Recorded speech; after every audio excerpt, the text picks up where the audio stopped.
Assalamualaikum warahmatullahi wabarakatuh. Shalom, Om Swastiastu, Namo Buddhaya, dan salam kebajikan bagi kita semua.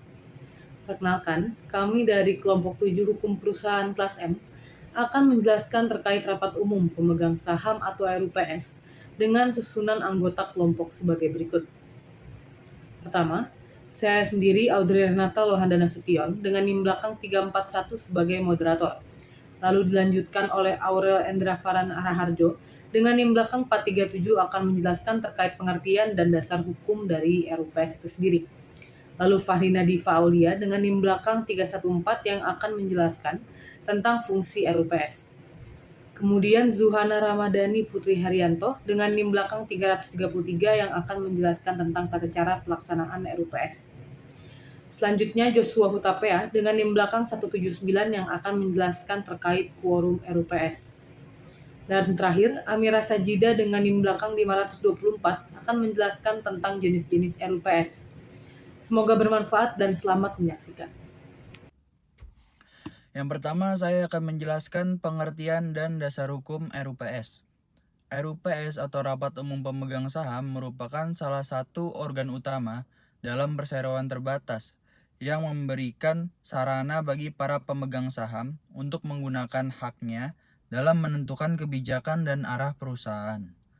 Melalui RUPS, pemegang saham dapat memberikan pendapat, menyetujui keputusan penting, mengevaluasi kinerja perusahaan, serta mengambil keputusan yang berkaitan dengan kepentingan perseroan.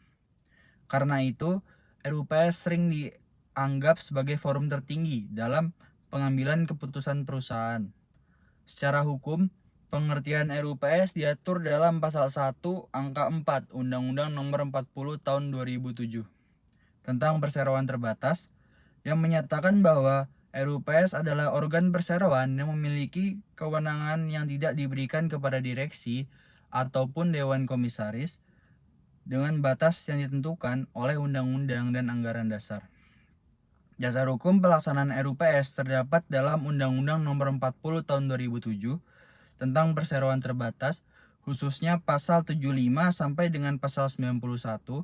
Ketentuan tersebut mengatur mengenai jenis RUPS, kewenangan RUPS, tata cara pemanggilan rapat, forum kehadiran, mekanisme pengambilan keputusan, serta pembuatan risalah rapat.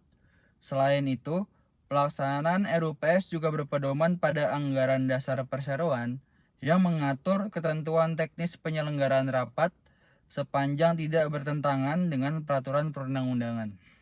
Dengan demikian, RUPS memiliki landasan hukum yang kuat dan setiap keputusan yang dihasilkan mempunyai kekuatan mengikat bagi perseroan.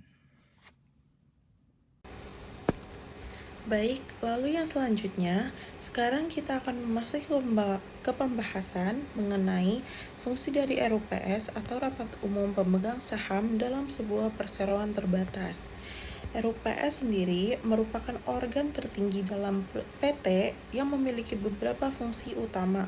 Yang pertama, RUPS berfungsi untuk mengangkat dan memberhentikan direksi serta dewan komisaris. Jadi, siapa yang boleh mengelola dan mengawasi perusahaan sepenuhnya ada di tangan RUPS. Yang kedua, RUPS berfungsi untuk menyetujui dan mengubah anggaran dasar perusahaan. Anggaran dasar ini ibarat konstitusi dalam perusahaan, sehingga perubahannya tidak bisa dilakukan sembarangan dan harus melalui persetujuan dari RUPS itu sendiri. Lalu yang ketiga, RUPS berwenang untuk menyetujui pembubaran PT. Keputusan sepenting ini jelas tidak bisa diambil oleh direksi atau komisaris seorang diri. Lalu selanjutnya, RUPS dapat mengambil keputusan atas hal-hal yang tidak tercakup dalam anggaran dasar dan tidak dilempahkan kepada organ lain. Selain itu, RUPS juga menjalankan fungsi persetujuan dalam tindakan korporasi besar, misalnya dalam proses merger, akuisisi, maupun konsolidasi. Semua itu wajib mendapatkan persetujuan RUPS dengan quorum minimal 3/4 suara. Begitu pula dengan pengalihan kekayaan perusahaan dan perubahan struktur modal, semuanya harus seizin dari RUPS itu sendiri. Jadi, pada intinya, fungsi dari RUPS adalah untuk memastikan bahwa setiap keputusan besar dan fundamental dalam perusahaan tetap berada di tangan para pemegang saham secara kolektif. Itu tadi pembahasan mengenai fungsi dari RUPS yang selanjutnya akan dijelaskan oleh teman saya. Terima kasih. Prosedur pelaksanaan RUPS terbagi ke dalam 5 tahap utama. Yang pertama, tahap pra-RUPS. Direksi atau Dewan Komisaris berwenang melakukan pemanggilan atas inisiatif sendiri atau berdasarkan permintaan tertulis dari pemegang saham. Dewan Komisaris dapat meminta atau menyelenggarakan RUPS sendiri jika direksi mempunyai benturan kepentingan atau lalai dalam melaksanakan tugasnya.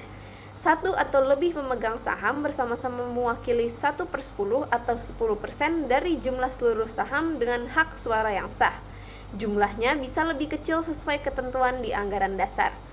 Khusus untuk perusahaan terbuka, pengumuman wajib dilakukan sebelum pemanggilan resmi dilakukan. Yang kedua, terdapat tahap pemanggilan peserta.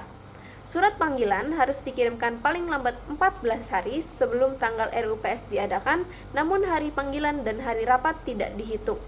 Panggilan dilakukan melalui surat tercatat atau iklan di surat kabar nasional.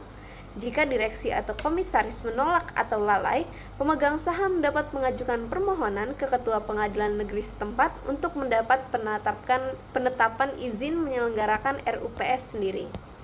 Yang ketiga, terdapat tahap kehadiran dan quorum. Pemegang saham yang sah wajib membawa dokumen bukti kepemilikan seperti KTP dan konfirmasi tertulis untuk RUPS atau KTUR. RUPS hanya akan sah mengambil keputusan apabila dihadiri oleh pemegang saham yang mewakili lebih dari setengah atau lebih dari 50% dari seluruh jumlah saham dengan hak suara, kecuali ditentukan lain dalam anggaran dasar perusahaan. Pelaksanaan RUPS saat ini dapat difasilitasi secara online via aplikasi e-RUPS, namun pimpinan rapat dan minimal 1 anggota direksi atau komisaris tetap wajib hadir secara fisik. Yang keempat, terdapat tahap pengambilan keputusan. Semua keputusan yang diambil harus mengutamakan musyawarah untuk mencapai mufakat. Jika mufakat tercapai, keputusan diambil melalui pemungutan suara berdasarkan suara terbanyak dari pemegang saham yang hadir. Yang terakhir ada tahap pasca RUPS. Setiap jalannya rapat wajib dicatat dalam risalah RUPS yang ditandatangani oleh ketua rapat dan minimal 1 pemegang saham yang ditunjuk. Berdasarkan Permen Kumham nomor 49 tahun 2025, RUPS tahunan kini wajib diaktakan oleh notaris agar berkekuatan hukum tetap. Hasil keputusan rapat wajib dilaporkan ke Kementerian Hukum dan HAM serta diumumkan ke publik jika merupakan perusahaan terbuka. Baik, berikutnya yaitu quorum RUPS. Pengertian dari quorum itu sendiri adalah jumlah keseluruhan dari pemegang saham ataupun perwakilannya yang memiliki hak suara sah yang wajib dipenuhi dalam pelaksanaan RUPS itu sendiri agar dapat menghasilkan keputusan yang sah dan keputusan yang mengikat. Adapun jumlah dari quorum RUPS dibagi menjadi 3, yaitu 1. Pada RUPS pertama, jumlah quorum yang wajib dipenuhi yaitu 50% plus 1 ataupun 1/2 dari jumlah keseluruhan pemegang saham. Yang kedua, RUPS kedua dapat dilaksanakan apabila RUPS pertama tidak memenuhi quorum, sehingga pada RUPS kedua jumlah quorumnya yaitu 1/3. Yang ketiga, RUPS ketiga dapat dilaksanakan apabila RUPS kedua tidak memenuhi quorum, sehingga pada RUPS ketiga perseroan dapat memohon kepada Ketua Pengadilan setempat untuk dapat menentukan quorum khusus agar dapat melaksanakan RUPS ketiga, di mana penetapan quorum oleh Ketua Pengadilan Negeri setempat tersebut bersifat final dan memiliki kekuatan hukum. Dan apabila ketiga RUPS tersebut masih belum dapat menghasilkan keputusan yang sah dan yang mengikat, maka pengambilan keputusan harus disetujui oleh 1/2 bagian dari jumlah suara yang dikeluarkan, kecuali diatur lain oleh anggaran dasar perseroan, yaitu keputusan sah apabila disetujui oleh jumlah suara setuju yang lebih besar. Saya akan membahas mengenai jenis-jenis rapat umum pemegang saham atau yang biasa disebut RUPS dalam perseroan terbatas. Berdasarkan pasal 78 ayat 1 Undang-Undang Perseroan Terbatas, RUPS dibagi menjadi dua jenis, yaitu RUPS tahunan dan RUPS lainnya yang dalam praktik sering disebut sebagai RUPS luar biasa. Baik RUPS tahunan maupun RUPS luar biasa diselenggarakan oleh direksi dan harus didahului dengan pemanggilan RUPS kepada para pemegang saham. Pertama, menurut pasal 78 ayat 2 Undang-Undang Perseroan Terbatas, RUPS tahunan wajib diselenggarakan paling lambat 6 bulan setelah berakhirnya tahun buku perusahaan. Umumnya, RUPS tahunan dilaksanakan setelah perusahaan melakukan tutup buku dan menyusun laporan tahunan. Tujuan utama dari RUPS adalah untuk memberikan pertanggungjawaban direksi kepada para pemegang saham mengenai kondisi dan kinerja perusahaan selama 1 tahun terakhir. Dalam RUPS tahunan, direksi wajib menyampaikan laporan tahunan yang terdiri dari beberapa dokumen penting. Dokumen tersebut meliputi laporan keuangan, laporan kegiatan perseroan, laporan pelaksanaan tanggung jawab sosial dan lingkungan, rincian masalah yang mempengaruhi kegiatan usaha selama tahun buku, laporan tugas pengawasan Dewan Komisaris, nama anggota direksi dan Dewan Komisaris, serta informasi mengenai gaji dan tunjangan direksi dan Dewan Komisaris. Selanjutnya, membahas RUPS lainnya atau yang lebih dikenal sebagai RUPS luar biasa. Berdasarkan pasal 78 ayat 1 dan ayat 4 Undang-Undang Perseroan Terbatas, RUPS luar biasa dapat diselenggarakan setiap waktu sesuai dengan kebutuhan dan kepentingan perseroan. Berbeda dengan RUPS tahunan yang bersifat rutin, RUPS luar biasa dapat dilaksanakan apabila terdapat hal-hal penting yang memerlukan keputusan dari para pemegang saham. Ada beberapa kondisi yang dapat menjadi alasan diselenggarakannya RUPS luar biasa. Pertama, untuk melakukan perubahan anggaran dasar perseroan.